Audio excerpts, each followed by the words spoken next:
बिस्मिल्लाहिर्रहमानिर्रहीम। अस्सलामु अलैकुम। Welcome to my channel learn and teach who want to learn. आज हम सीखेंगे कि पीच ट्री अकाउंटिंग सॉफ्टवेयर में वेंडर्स को पेमेंट कैसे करते हैं। वेंडर्स के बिल हम एंटर कर चुके हैं। अब उसके बिल के अगेंस्ट हमने पेमेंट करनी है। बिल के अगेंस्ट हम पेमेंट कर सकते हैं और बिल के अगेंस्ट पार्शियल पेमेंट भी कर सकते हैं। मैं आपको वो दिखाता हूँ कि कैसे करने। वेंडर्स एंड परचेजेस के मेन्यू पे क्लिक करेंगे, फिर पे बिल्स पे क्लिक करें, इसके बाद पे बिल पे क्लिक करें या राइट चेक पे क्लिक करें तो सेम विंडो ओपन होगी। यहाँ पे please select a cash account to use for this transaction, ये जो मैसेज है यहाँ पे ड्रॉप डाउन लिस्ट है, इस पर क्लिक करें तो कैश इन हैंड का अकाउंट आ रहा है और बैंक आपका आ रहा है। हमने एक ही बैंक ओपन किया है। अगर आपके एक से ज़्यादा बैंक हैं तो वो यहाँ पे सारे शो हो जाएंगे और जिस बैंक से आप पेमेंट करना चाह रहे हैं वेंडर को, उस बैंक को चूज़ करेंगे। ठीक है, मैं स्टैंडर्ड चार्टर्ड से कर रहा हूँ, इसको मैंने चूज़ करके ओके किया तो ये वोचर ओपन हो गया पेमेंट का। अब यहाँ पे जिस वेंडर को भी आपने पेमेंट करनी है, यहाँ पे लिस्ट में से उसे सिलेक्ट करें। हमारे पास इन दोनों को हमने अभी तक ना ही परचेज ऑर्डर इशू किया, मक्का और मदीना इलेक्ट्रॉनिक्स को, ठीक है, ना ही इनसे कोई इनवाइस आई है। ये देखें इनका बैलेंस कोई नहीं शो हो रहा अभी। तो प्रिंस इलेक्ट्रॉनिक्स को हमने की है। 2 बिल्स इसके मैं एंटर कर चुका हूँ। एक की मैंने वीडियो बना दी थी, ये फर्स्ट वाले की।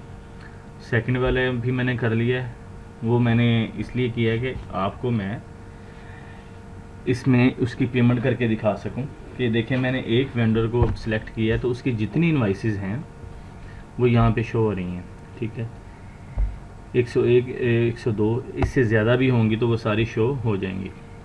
यहाँ पे आपने जो चेक नंबर है आपका वो एंटर करना है। ये मैं एक डमी चेक नंबर दे देता हूँ। ठीक है, यहाँ पे जो पेमेंट डेट होगी आपकी, आप वो एंटर करें। ठीक है, ये देखें कैश अकाउंट वही आपका बैंक का है, आप यहाँ पे भी चेंज कर सकते हैं। इसके बाद मेमो में यहाँ पे आप कुछ लिख सकते हैं डिस्क्रिप्शन। ठीक है, यहाँ पे आप डिस्क्रिप्शन दे सकते हैं और यहाँ पे डिस्काउंट वैसे वो खुद ही पिक कर लेगा अगर डिस्काउंट में फॉल कर रहे हैं और डिस्काउंट हमने सेट किया हुआ है वेंडर्स के। जब वेंडर्स को ओपन करते हैं तो डिस्काउंट वहीं पे हम सेट कर सकते हैं। हमने डिस्काउंट को सेट ही नहीं किया था क्योंकि हम डिस्काउंट उससे कोई नहीं ले रहे। तो यहाँ पे हम अब पेमेंट करेंगे तो ये जो बॉक्स आ रहा है ना, इसको जब आप सिलेक्ट करेंगे तो ये देखें ये फुल पेमेंट आ गई उसकी। इसका मतलब ये है कि हम इस इनवाइस की फुल पेमेंट कर रहे हैं। ठीक है, इस बात को समझना आपने। यहाँ पे देखें डिस्क्रिप्शन आप दे दें, हर इनवाइस के अगेंस्ट आप अलग से भी दे सकते हैं। ठीक है, तो मैं यहाँ पे दे देता हूँ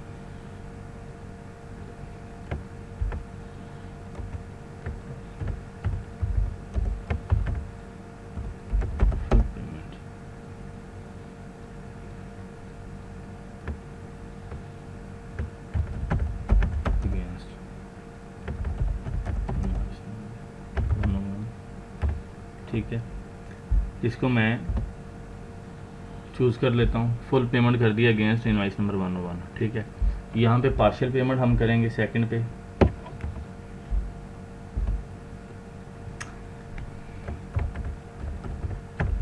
partial payment against invoice number 102। ठीक है, इसकी हम पार्शियल कर रहे हैं, इसकी हम फुल कर रहे हैं। डिस्काउंट कोई नहीं है। अब यहाँ पे मैं इसके बॉक्स को जो है चेक नहीं करूँगा। ये देखेंगे जो बॉक्स है, अगर मैं इसे चेक कर दूँ तो वो पूरी पेमेंट उठा लेगा ये वाली। ठीक है, लेकिन मैं बॉक्स को अनचेक कर देता हूँ और यहाँ पे मैं फ़र्ज़ कर लेता हूँ, ये देखें कि 1,52,000 आ रहा है तो मैं 52,000 जो है 52,000 ये मैं यहाँ पे एंटर कर देता हूँ। 1 लाख उसका बकाया रह जाएगा। और ये मैं यहाँ पे ये दिखाना चाह रहा हूँ कि ये जो इनवाइस की पार्शियल कर रहे हैं बकाया जो बैलेंस है ये इनवाइस इसकी शो होगी हमें, ठीक है। तो हम दोबारा से इसे क्लोज़ कर सकते हैं पेमेंट करके। तो इनवाइस की आपने जब पेमेंट करनी है तो इसी तरह से करनी है कि अगर आपने अगेंस्ट बैलेंस कर रहे हैं तो बैलेंस अगेंस्ट करने की बजाय अगेंस्ट इनवाइस करें, कि हर इनवाइस को चूज़ करके उसे क्लोज़ करें। अगर किसी की बैलेंस पेमेंट आ रही है किसी को तो उसकी बैलेंस कर दें, लेकिन आप इस तरह से पार्शियल करें उस इनवाइस को चूज़ करके। तो ये देखें मैंने यहाँ पे ये करके इसको, तो वो उसने अब 52,000 पे करके उसे चेक कर दिया। अब फुल अमाउंट वो यहाँ पे नहीं ले रहा, ठीक है। यहाँ पे अब मैं क्या करूँगा कि सिर्फ सेव करूँगा, फिर आपको इसका इम्पैक्ट दिखाता हूँ कि कहाँ पे जाता है। ये सेव कर दिया मैंने। अब यहीं पे हैं हम अभी।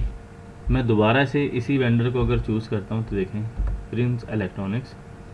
तो अब की बार देखें ये जो इनवाइस है, इनवाइस नंबर 102, इसका जो बैलेंस है ये 1 लाख अब शो हो रहा है। पहले 1,52,000 था, 52,000 पार्शियल पेमेंट हमने कर दी, तो ये अब ये आ रही है इनवाइस, ठीक है। टोटल इनवाइस जो थी उसकी वो ये थी। डबल क्लिक करेंगे तो वो भी आ जाएगा। ये देखें अदर पेमेंट एंड क्रेडिट्स, उसने यहाँ पे सारा शो कर दिया कि 52,000 की पेमेंट हो गई है। टोटल ये थी। बकाया जो है नेट ड्यू वो ये है, ठीक है।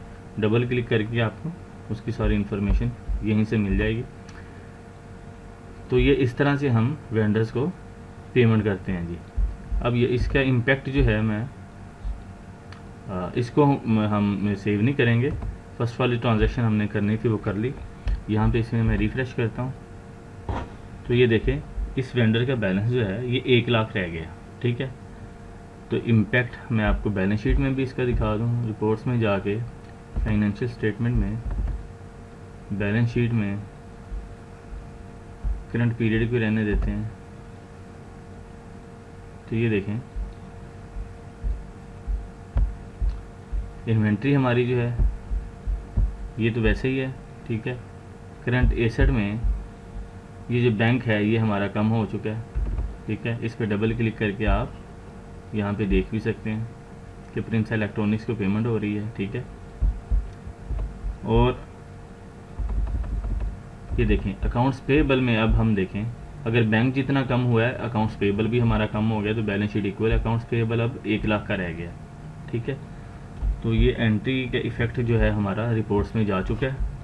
इस तरह से जी हम वेंडर्स को पेमेंट करते हैं। और एक और चीज़ कि वेंडर्स को बल्क में भी पेमेंट इसमें हो सकती है, लेकिन वो किस तरह से करेंगे वो मैं नेक्स्ट वीडियो में बताऊंगा। लेकिन 1 बाय 1 वो सबसे बेहतर है कि आप 1 बाय 1 करें, जैसे मैंने अभी बताया कि उसमें आप कंप्लीट इन्फॉर्मेशन दे सकते हैं। उम्मीद है यहाँ तक आपको क्लियरली समझ आ गई होगी। तो अगर मेरी वीडियो आपको अच्छी लगे तो इसको लाइक और शेयर ज़रूर करें और मेरे चैनल को सब्सक्राइब करें। Thanks for watching my video. अल्लाह हाफिज़।